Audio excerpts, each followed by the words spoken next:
ಇವತ್ತು ಏನು ನಮ್ಮ ಆತ್ಮೀಯ ಗೆಳೆಯ ನನ್ನ ಸ್ನೇಹಿತ ಗಿಲ್ಲಿ ಅವರು ಬಿಗ್ ಬಾಸ್ ಅಲ್ಲಿ ಗೆದ್ದಿದ್ದಾರೆ. ಅದರ ಒಂದು ಸಂಭ್ರಮಾಚರಣೆ ನಾವು ಕರ್ನಾಟಕ ರಕ್ಷಣಾ ವೇದಿಕೆ ಬೊಮ್ಮನಹಳ್ಳಿ ವಿಧಾನಸಭಾ ಕ್ಷೇತ್ರದಲ್ಲಿ ಇವತ್ತು ಗಿಲ್ಲಿ ಅವರು ಆಲ್ರೆಡಿ ಗೆದ್ದಿದ್ರಿಂದ ನಾವೆಲ್ಲರೂ ಪಟಾಕಿ ಸಿಡಿಸೋದ್ರ ಮುಖಾಂತರ ತಮಟೆ ಬಾರಿಸಿ ಎಲ್ಲ ಮೆರವಣಿಗೆ ಮಾಡೋದ್ರ ಮುಖಾಂತರ ಎಲ್ಲರೂ ಖುಷಿಯಾಗಿ ಸಂಭ್ರಮಾಚರಣೆ ಮಾಡೋದ್ರ ಮುಖಾಂತರ ಇವತ್ತು ಸಂಭ್ರಮಾಚರಣೆ ಮಾಡ್ತಿದೀವಿ. ಇವತ್ತು ಗಿಲ್ಲಿ ಗೆದ್ದಿದ್ದಾನೆ.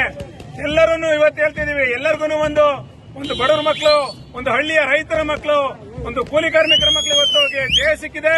ನಾವು ಗಿಲ್ಲಿ ಪರವಾಗಿ ಸತತವಾಗಿ ಗಿಲ್ಲಿ ಬಿಗ್ ಬಾಸ್ ಬರ್ತಾನೆ ಹೋದಾಗಿಂದನೂ ಕೂಡ ನಾವು ಗಿಲ್ಲಿ ಪರವಾಗಿ ಕ್ಯಾಂಪೇನ್ ಅನ್ನ ಮಾಡ್ತಾ ಇದ್ದೀವಿ. ಗಿಲ್ಲಿ ಆಲ್ರೆಡಿ ಇವತ್ತು ಗೆದ್ದಾಗಿದೆ.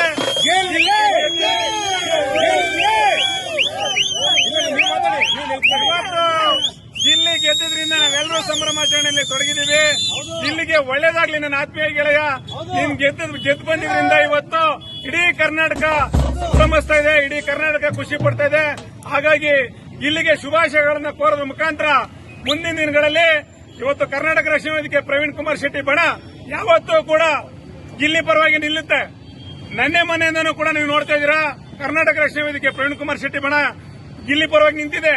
ಇಡೀ ಕರ್ನಾಟಕ ರಾಜ್ಯಾದ್ಯಂತ ನಾವೆಲ್ಲರೂ ಗಿಲ್ಲಿಗೆ ವೋಟ್ ಮಾಡಿದ್ದೀವಿ. ಲಕ್ಷಾಂತರ ಗಟ್ಟಿನಲ್ಲಿ ಇವತ್ತು ಬೊಮ್ಮನಹಳ್ಳಿ ವಿಧಾನಸಭಾ ಕ್ಷೇತ್ರದಲ್ಲಿ ನಾವು ಅವತ್ತು ಹೇಳ್ದಂಗೆ ಚಾಮುಂಡೇಶ್ವರಿ ಬೆಟ್ಟಕ್ಕೆ ಹೋಗಿ ಅವತ್ತು ಸಂಕ್ರಾಂತಿ ಹಬ್ಬದ ದಿನ ನಾವು ಗಿಲ್ಲಿ ಗೆಲ್ಲಬೇಕಂತ ಪೂಜೆ ಸಲ್ಲಿಸಿಬಿಟ್ಟು ಬಂದಿದ್ವಿ. ಆ ಪೂಜೆ ಸಲ್ಲಿಸಿದ ಅರಕೆ ನಮಗೆ ಇವತ್ತು ಪ್ರತಿಫಲಿಸಿದೆ. ಯಾಕೆಂದ್ರೆ ಗಿಲ್ಲಿ ಗೆದ್ದಿರೋದ್ರಿಂದ ನಮಗೆ ತುಂಬಾ ಸಂತೋಷ ಆಗಿದೆ. ಅವತ್ತು ತಾಯಿ ಚಾಮುಂಡೇಶ್ವರಿ ನಾವೇನು ಅರಕೆ ಮಾಡ್ಕೊಂಡಿದ್ವಿ, 101 ತೆಂಗಿನಕಾಯಿ ಹೊಡಿದ್ವಿ ಅಂತ ಅರಕೆ ಮಾಡ್ಕೊಂಡಿದ್ವಿ. ಆ ಅರಕೆ ಹೊಡೆದು ಗಿಲ್ಲಿ ಜೊತೆನಲ್ಲಿ ಹೋಗಿ ಗಿಲ್ಲಿನ ಜೊತೆಲಿ ಕರ್ಕೊಂಡೋಗಿ ಆ ಅರಕೆನ ತೀರಿಸ್ತೀವಿ. ಬಟ್ ಹಂಗಾಗಿ ಇವತ್ತು ನಮ್ಗೆಲ್ಲರಿಗೂ ಕೂಡ ಕರ್ನಾಟಕ ರಕ್ಷಣಾ ವೇದಿಕೆ ಪ್ರವೀಣ್ ಕುಮಾರ್ ಶೆಟ್ಟಿ ಬಣ ಬೊಮ್ಮನಹಳ್ಳಿ ವಿಧಾನಸಭಾ ಕ್ಷೇತ್ರದಲ್ಲಿ ಸತತವಾಗಿ ಅವತ್ತಿನೂ ಕೂಡ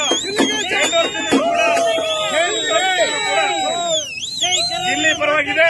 ಮುಂದಿನ ದಿನಗಳಲ್ಲೂ ಕೂಡ ಗಿಲ್ಲಿ ಪರವಾಗಿ ನಾವು ಯಾವತ್ತೂ ಕೂಡ ನಿಲ್ತೇವೆ.